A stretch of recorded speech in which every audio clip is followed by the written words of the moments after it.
What's up, guys? Today I'm doing a Top 5 Wednesday countdown as my next video, and today's countdown is our top 5 favorite required reading, which means books that you had to read because you were required to, probably for like school or something similar to that. So yeah,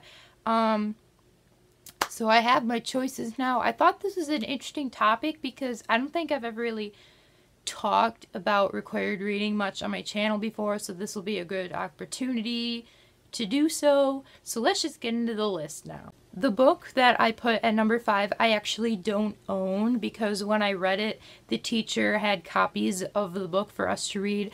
But anyway, number 5 for me is The Pigman by Paul Zindel, and I read this in 7th grade. What the book The Pigman is about is these two teenagers named John, I think, John and Lorraine, and what they like to do is like prank call these people. In the phone book, they just go down and like they like to prank call people, and one day they end up prank calling this guy who his name is like Mr. Pignati, so like the Pigman.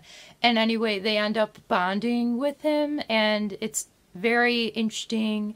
It deals with a lot of issues of like loss and like death, and then like also like struggles of like addiction, of like alcoholism and like parties and a lot of other teen issues, and I thought it was actually a really good book. Number 4 on my list is Shiloh by Phyllis Reynolds Naylor. I read this so long ago in like 2nd or 3rd grade. I remember really liking it when I read it because in my school at the time we had these like book club things where it was like basically required reading, but it was like in groups though, so it was like funner.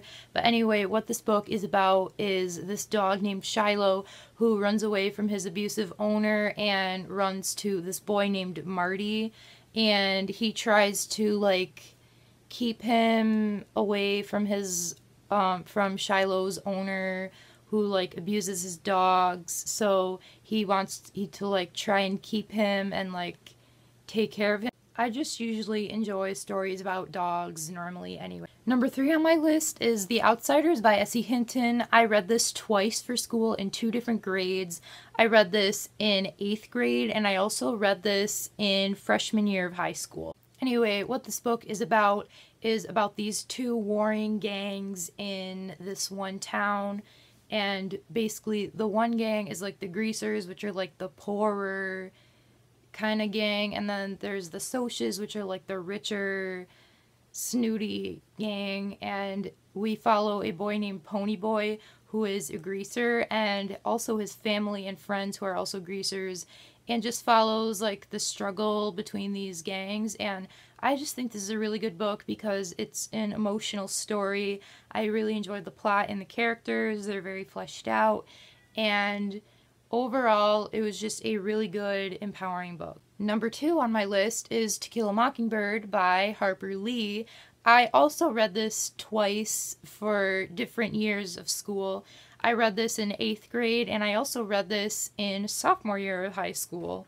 If you don't know what this book is about, how do you not know? But anyway, if you don't, what this book is about this town called Macomb County, which is in Alabama, and it's mainly dealing with a time where racism was very prominent, especially because this is set in Alabama in the South, and it follows a young girl named Scout who struggles with these issues of like unfairness and society and racism and all these things.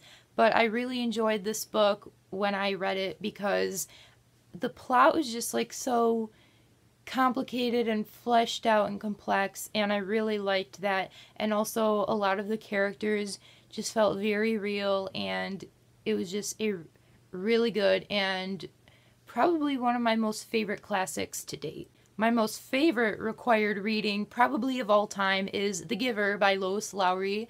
I really enjoyed this. This was actually one of my first dystopian books that I read like ever, and this was like probably one of the books that got me into reading, which is another one of the reasons why I like it. This book follows a 12-year-old boy named Jonas who lives in a futuristic dystopian society where once you reach the age of 12, you're assigned jobs, and there's like everything's pretty much plain. And Jonas, he receives the job of receiver of memory, which is basically receiving all these memories that all the people in the community don't know about.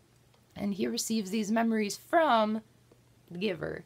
So yeah, this was a really empowering book that shows a lot of themes that I really agree with, and it's one of those books that makes you think. Hope you enjoyed this video. I'll see you guys next time in my next video. Bye!